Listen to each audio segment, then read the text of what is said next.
नमस्कार बंधुरा हरे कृष्ण राधे राधे। प्रति बछर भाद्र मासे आमरा जे दिनटिर जोन्नो अपेक्षा करे थाकी सेटी हलो जन्माष्टमी। এই দিন একবার হলেও শ্রবণ করুন জন্মাষ্টমী ব্রত কথা। তো চলুন শুরু করা যাক। দিলীপ রাজগণ বশিষ্ঠ মণিপতি শ্রীকৃষ্ণের জন্ম কথা শুনিতে সম্প্রতি। ভাদ্র মাসে কৃষ্ণপক্ষে অষ্টমী তিথিতে কেবা হেতু জনার্দন জন্মেন ধরাতে। বশিষ্ঠ কহেন রাজা শুনো ভক্তি মনে, নারায়ণ সতেজি কিসের কারণে। এই পৃথিবীতে জন্মে দৈবকী উদরে, সেই পুণ্য কথা বলি তোমার গোচরে। পূর্বকালে কংসাসুর নামে নরপতি, অহংকারে মত্ত হয়ে থাকি দিবারতি।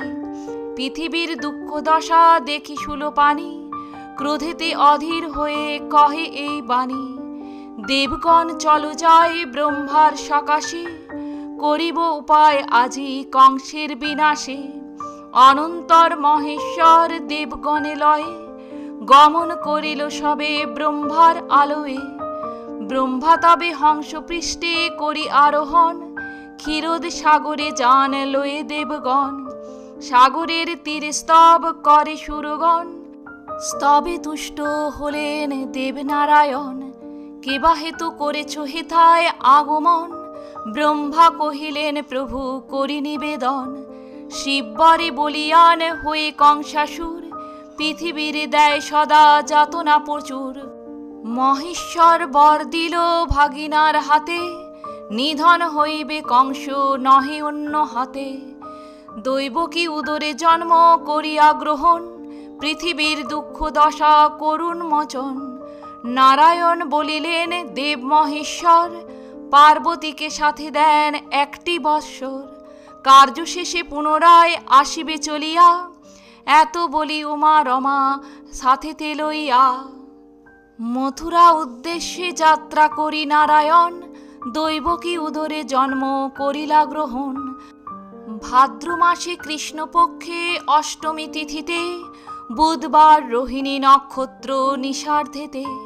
সর্বাধিক আলোকিত করিয়া শ্রীহরি, ধরাধামে অবতীর্ণ শিশুরূপ ধরি। কেমনে রক্ষিব প্রভু কংস হাত হতে, ভাবিয়া উপায় মোরা নাহি পাই চিতে। অন্তর্যামী নারায়ণ অন্তরে বুঝিল, পরিধান ত্যাজি প্রভু দ্বিভুজ হইল। অনন্তর ভগবান হরির কৃপায়, বাসুদেব শূল হইতে মুক্তি পায়। মায়াময় শ্রীহরি আচার্য মায়াতে, রক্ষীগণ অচেতন হইল নিদ্রাতে। যে সময় ভগবান আবির্ভূত হন, যশোদা গর্ভেতে যোগমায়া জন্মলন। অতঃপর ভগবান কন বসুদেব, নন্দালয়ের তারে রাখি আসিতে হইবে। নন্দকন্যা যোগমায়া শ্রী ভগবতীকে আনয়ন করিয়া দিবেন দৈবকীকে। যেই কালে বসুদেব গমন করিল, কারাগৃহে লোহদ্বার মুক্ত হয়ে গেল। মন্দমেঘ করিল গর্জন, মৃদুমন্দ বৃষ্টিধারা হইল পতন। স্বয়ং অনন্তদেব সর্পরূপ ধরি, বাড়ি নিবারণ জন্য কৃষ্ণ শীর্ষ পরি। ছত্রের মতন ফনা করিয়া ধারণ, শ্রী বসুদেবের সাথে তিনি করেন গমন।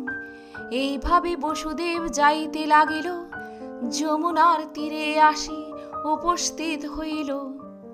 দুকুলে বহিছে বান বসুদেব ভাবে, কেমনে হইবা পার গোকুলে যাইবে।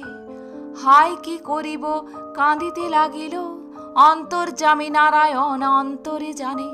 দেখিতে দেখিতে জল আসিল কমিয়া, শিবারূপে পার হয়ে মহামায়া। শিবার পশ্চাৎ ধরি বসুদেব যান, মায়া করি বাড়ির মধ্যে পড়ে ভগবান। বসুদেব কাঁদে পুনঃ শিরে হাত দিয়া, জল ক্রীড়া করে কৃষ্ণ যমুনা লইয়া। যমুনার পুরে সাদ কৃষ্ণকে পাইয়া, কিছুক্ষণ পরে কৃষ্ণ উঠিল ভাসিয়া। সানন্দে বসুদেব তুলি নিয়া কোলে, যমুনা হইয়া পার আসিল গোকুলে। যশোদা নিকটে দেখেন কন্যা শুয়ে আছে, মহামায়া প্রভাবেতে যত গোপীগণ, কেহ কিছু নাহি জানে সবে নিদ্রাগত। যশোদাও পুত্র কিছু না বুঝেছে, জানে কোন দেবরূপী জনম লোভেছে। যোগমায়া রূপী কন্যা দেবকীকে দিয়া, বন্ধন স্থানেতে বসু আসি চলিয়া। যোগমায়া প্রভাবে পুনঃবন্ধন ঘটিল, কারাগৃহ পুনরায় আবদ্ধ হইল। মহামায়া সদ্যজাতা শিশুর মতন, ক্রন্দন করিয়া মাত্র জাগে রক্ষীগণ। এক রক্ষী কংস পাশে করিয়া গমন, দৈবকী প্রসব শিশু করে নিবেদন। বিদিত হইয়া আসি কারালয়ে, দেখিল দৈবকী কোলে কন্যা আছে শুয়ে। ক্রোধে কংস ধরিবারে উদ্ধত শিশুরে, দৈবকী কন্যাকে হন জড়াইয়া ধরে। অশ্রুসিক্ত আঁখি নিয়ে বলে বারবার, প্রাণ ভিক্ষা দাও রাজা কন্যারে আমার। না শুনিয়া তার কথা পাপরূপী কংস, শিশুরে করিতে চায় চিরতরে ধ্বংস। ধরিয়া শিশুর পাত ঊর্ধ্বতে তুলিল, শিলাপিষ্ট লক্ষ্য করে নিক্ষেপ করিল।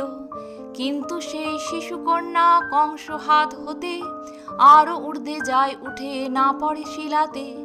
কন্যা অষ্টভুজা হয় মহাদেবী রূপে, বলেন বচন দুরাচার কংস ভূপে।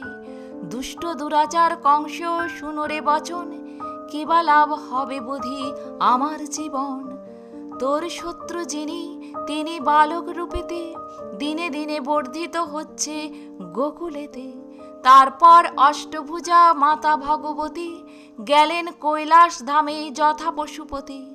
মহান বাক্য কংস করিয়া শ্রবণ, বসু ও দেবকীরে করে বন্ধন মোচন। তৎপরে কিরূপে শত্রু করি বিনাশন, পরামর্শ করে লয়ে মন্ত্রীগণ। জন্মাষ্টমী ব্রত কথা হইল সমাপন, জয় কৃষ্ণচন্দ্র বলি ডাকো সকল জন।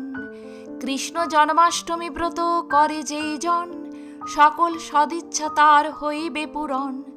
রোগ শোক দূরে যায় শান্তি পায় মনে, জন্মাষ্টমী ব্রত কথা যেই জন শুনে। হে গোলক কৃষ্ণ প্রার্থনা চরণে, এই অধমিক কৃপা আপনার গুণে। হরে কৃষ্ণ। তো বন্ধুরা, আজ এ পর্যন্তই। শুভ জন্মাষ্টমীর শুভেচ্ছা জানিয়ে এখানেই শেষ করলাম। ভালো থাকবেন, সুস্থ থাকবেন। ঈশ্বর আপনার মঙ্গল করুন। ধন্যবাদ।